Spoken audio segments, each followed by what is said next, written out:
So that's an individual oil field. Where are we worldwide? Well, the next slide here shows a map of the world with world oil production or extraction from 1965 up to 2005, and this data comes from British Petroleum.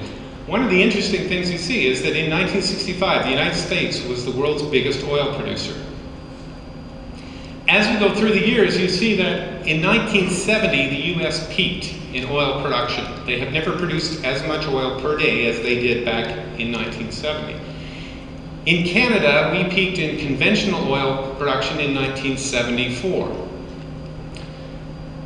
In 1975, the North Sea opened, and Britain and Norway became oil-producing nations.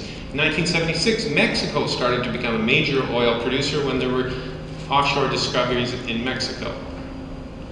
As we go through into the 80s, we have the breakup of the USSR. Russia was a very big oil producer as well, and continues to be. Although, one of the things you'll notice with the Russian graph is that it goes up and down a lot. Political events have an effect on what countries are producing in terms of oil.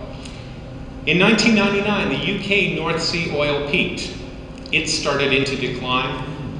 And in 2001, Norway North Sea oil started to peak. This is actually very important for us in eastern Canada because we used to get much of our oil from the North Sea. And finally, we end up in 2005.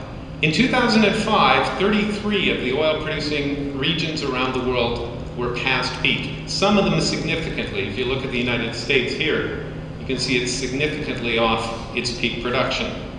Now, as I say, there are different factors. There are geological factors, there are economic factors, there are political factors. But if you think about what country in the world would be the most favorable to invest, the most favorable to put extra effort in to extract oil, it's got to be the United States. If it's declining, it's because of the geological factors. I'm going to run this quickly one more time, this time with oil consumption added. So the red bars are the oil consumption. Even back in the 1960s, although the US was the world's biggest oil producer, it was also the world's biggest oil consumer. In 1973, the Arabs put an oil embargo on, which did affect prices and demand. In fact, prices tripled. It affected demand worldwide to some extent. In 1980s, the Iran-Iraq war started, and OPEC became very powerful and started cutting production. The US also started doing some significant fuel-saving measures, and there was a drop in the early 80s in US consumption. In 81, the UK became a net oil exporter. So the rise of the UK in the last couple of decades, I would argue, is in large part because they're an oil-producing country. As we go through into the late 80s, into the 90s, oil became cheaper again, US consumption went up again. In 1993 was the year that the US started importing more oil than they were producing.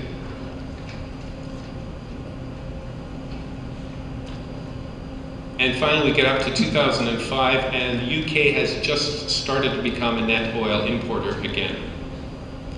So that gives you an idea of the worldwide situation. Now initially with the issue of peak oil,